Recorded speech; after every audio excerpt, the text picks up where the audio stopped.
Oh, Baru enggak. pernah lihat? Oh enggak, saya rindu dengan alat tenun. Oh, Cie. rindu. Sebelumnya pekerjaan kamu dulu ini? Yang bikin alat tenunnya nih kayu-kayu enggak Oh. deh.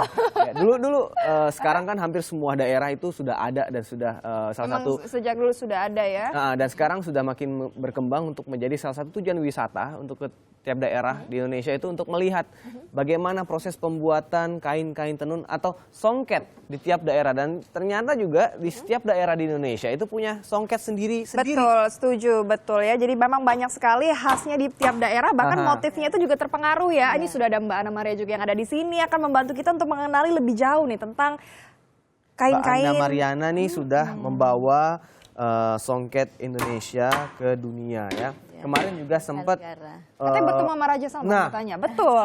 Itu yang bikin kita penasaran. Semua yang berkaitan dengan Raja Salman. Yang terdekat dulu deh, gimana ceritanya kok bisa akhirnya mempersembahkan songket khas Indonesia ke Raja Salman nih? Mbak Ana ceritanya waktu itu. Iya, waktu itu memang bermula karena saya sering umroh ya setiap tahun itu pasti pergi, dan memang awalnya keinginan saya untuk bagaimana caranya tenun dan songket khas Indonesia atau Nusantara bisa berkembang ke mancanegara. Jadi setiap saya pergi ke luar negeri itu selalu saya berusaha bagaimana ya caranya bisa berkembang di luar negeri. Oh, jadi dibawa sebagai bingkisan juga berarti ya songketnya. Kita bawa sebagai bingkisan yang kita kenal mungkin dengan keduta besar di sana, perwakilannya ada di sana. Kemudian kita sering juga bertemu kadang di waktu yang tidak disengaja. Nah itu kita sempat selalu membawa begitu. Nah yang ketemu sama Raja Salman itu bagaimana untuk memberikannya sendiri yang sudah direncanakan? Sebetulnya saya sudah ekspor sampai di negara Arab Saudi, di Madinah, di Jeddah, di Dubai. Kita sudah produk kain-kain tenun yang saya buat produksi sudah sampai di sana.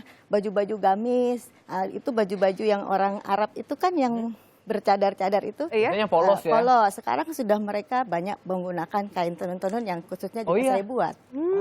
Tapi Mbak, biasanya khasnya kan tenun, songket itu kan sesuatu yang berat, susah digunakan. Bahkan untuk dibuat pakaian gitu kan ya nggak bisa dipakai sehari-hari. Saya akan coba kasih lihat ya Mbak Ana ya, sambil beberapa contoh. Ini adalah hasil kain songket yang sudah dikembangkan. Ya, sudah dikembangkan dalam motifnya maupun kualitasnya juga warna-warnanya. Apa saja yang sudah dikembangkan sebetulnya Mbak?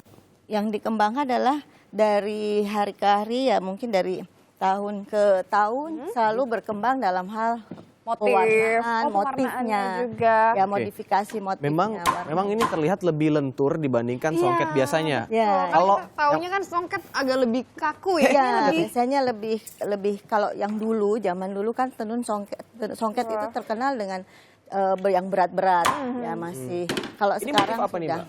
Kalau ini motif Bali. Motif Bali. Motif Bali. Jadi, kenapa apa yang bisa membuat songket ini jadi lebih lentur dan lebih lembut? Ringan, Dia tidak kalah tebal sama songket biasanya. Saya punya songket Palembang di rumah. Itu tebal. Ya, dan itu hanya dipakai kalau misalnya ada acara besar adat ya. Kalau acara besar atau acara adat ya. Kalau ini yang membedakan tentu dari sisi kualitasnya. Kualitas ini benangnya gitu Mbak yang membedakan. Ya, benangnya.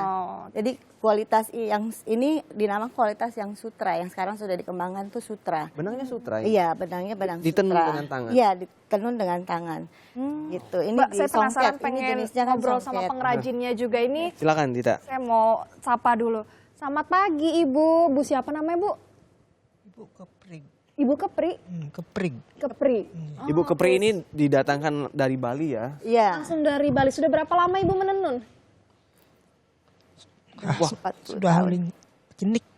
40 tahun. 40 tahun. Saking lamanya tuh lupa saya udah berapa puluh tahun katanya. Seumur hidup melakukan tenun. Ini berapa lama buat tenunnya Ibu untuk satu kain? 1 bulan. Satu bulan? Kesulitannya apa biasanya? Wah, udah gak ada kesulitan lagi Bu ya, udah terbiasa Bu ya. Mata gimana Bu? Masih awas untuk melihat. Awas buat lihat kainnya. Masih kelihatan? Masih kelihatan. Ini lagi bikin motif apa nih Bu? Ya. 1 bulan sampai 3 bulan biasa. Ini katun ya? Ya, jenis katun. Itu biasanya kalau cepat bekerjanya nonstop ya, hampir setiap hari bekerja bisa dikejar 1 bulan sampai 2 bulan. Tapi kalau kualitas yang sutra ini sangat lama, 1 tahun biasanya. 1 tahun yang Ya, membuat untuk lama itu apa itu? 6 bulan. Karena meter ini? motifnya rumit kan, semakin motifnya itu rumit, ya Bisa semakin 1 lama. tahun, Bu? Bisa Untuk 1 sutra? tahun, bisa 6 bulan juga. Oh, ada. dan mempengaruhi di harga juga ya sebenarnya ya, dan Oke. semakin lama prosesnya Kualitasnya gitu. kan beda. Oke, kemudian Mbak Ana, kenapa masih menggunakan ATBM atau alat tenun Bukan mesin. Bukan mesin. Oh ya, Kan bisa lebih cepat ya, apalagi sekarang Pakai tuh sudah mesin banyak gitu. teknologi. Kenapa harus dengan masih dengan tangan? Apa beda kualitasnya atau bagaimana? Kalau songket itu dari dulu sampai sekarang masih tradisinya masih kita pertahankan dan masih bertahan seperti ini di hampir semua daerah, belum bisa modifikasi dengan yang mesin. Nah, tetap masih begini. Karena keunikannya justru dari ini ya, dari Pertahankan, mesinnya, ya. apa yang bukan mesin begitu. Ya. Originalitasnya Masih itu original, adalah ya. dengan ATBM ini sebetulnya. Tapi Ya. udah 40 tahun nih Bu Keprik nih Ya. untuk menenun. Tapi Ya. adakah sudah untuk yang akan meneruskan? Regenerasinya gitu Regenerasi dari untuk- penenun, apakah masih mereka tertarik nih untuk menjadi penenun gitu? Apalagi songketnya bisa 1 bulan. Iya, Kalau bisa kayak Dita mana tahan dia di dapur aja 10 menit udah kepanasan.